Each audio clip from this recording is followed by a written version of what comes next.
welcome back to the Devlog series where I document my game dev journey. I'm currently working on a game about a cat sailing on the clouds up in the sky. This month, Tin worked on the UI for the game and he made a few variants. They all look pretty good, but after some debates and brainstorming, we decided to set on version 2. He's currently working on the first pass so I can put in the game later. If you saw from my last devlog, I said that this month I want to dedicate a bit of time on the lore and story of the game, as well as to see how the game is being played out. Honestly, at the current state, the game could almost go in any direction. It could be an open world game, a dungeon crawler with procedurally generated levels, or handcrafted levels.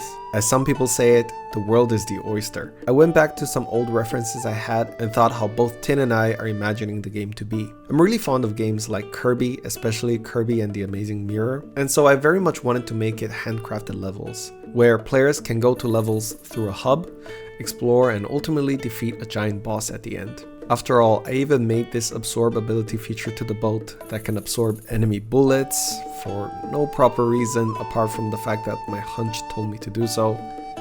Do you remember in Animal Crossing there was this NPC called Luna? And if you visited her, you would be put to sleep and dream of your friends' islands. Well, essentially that is kinda how I imagine traveling from level to level would be like for my game. You would then bring the fishes from those dreams back to your room, so you can keep them in an aquarium of sort. I still have not figured out how we're making sodas from those fishes, but so far I can really picture these room and levels aspects in my head. Your bedroom would be the game's hub, and the dreams would be the levels. Speaking of you, the player, we always wanted a cat to be the main protagonist, and so Tim made these wonderful illustrations of the cat player. We both voted for 4 and 5, and so we settled with 4.5, a mix of both. I really loved the eyes in 4, but wanted to keep the small size of 5. There were a bunch of other cool designs that he made, and we can probably reuse them for maybe NPCs in the future. But what do you think of the character? Do you like it? Let me know in the comments.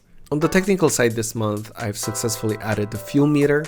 The rotational clock thingy works as intended, thankfully, and we are thinking of changing the inventory system once again, since there's no proper use for it yet. And since we decided to go with a Kirby-like level structure, with a hub and everything, I needed to make sure that the scenes in the game would act correctly. There are persistent data that I need to take care of, and as I'm not a very good programmer, there were a lot of dependencies in the code, and it took me a while to clean them up. I made a few iterations in Miro to kind of see what elements needs to be persistent so that I can load scenes properly.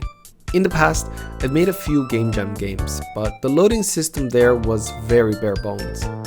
For a game with size such as this, there's gonna be some dependencies and persistent data that needs to be taken care of.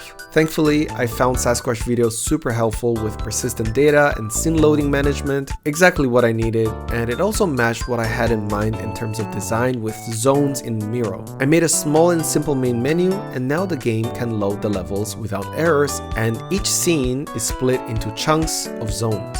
This is called asynchronous loading, and I'm loading each scene additively as well as unloading each depending on the player location. I want to shout out Sasquatch Studio for the amazing tutorial. It reminded me of Brackeys. It was super informative and straight to the point. Super nice guy. I've put his tutorials in the links below, so do check him out. I can say that once again, we are one step closer to the first gameplay. I'm so excited, but there are still so many things to do. 1, I need to remove the basic health system. I'm thinking of only using the fuel as health. Tell me what you think. 2, we need to start creating terrain and objects on the level. Does anybody here know any other way of making levels without tile sets? How are the levels in Hollow Knight made? It feels like almost every room in that game is made of small chunks. Maybe we can do something like that as well. 3, once we have the zones, we will need gates, keys, a fake boss to see and test how a level would go. But that's all I did for this month. In my life, I went to Berlin again and got my surgery done this time.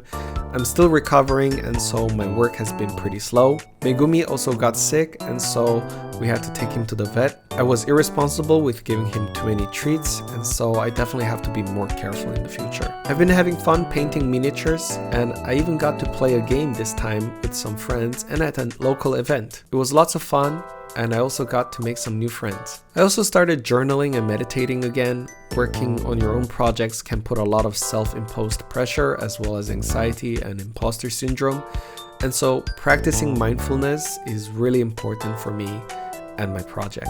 Overall, it's been a month of self-development and game development. And I'm super thankful of everyone here watching, interacting, and growing with me. So thank you. But that's all I got. Remember to sub and like if you enjoyed and want to be part of my journey. Thanks for watching, and I wish you all a wonderful, wonderful day.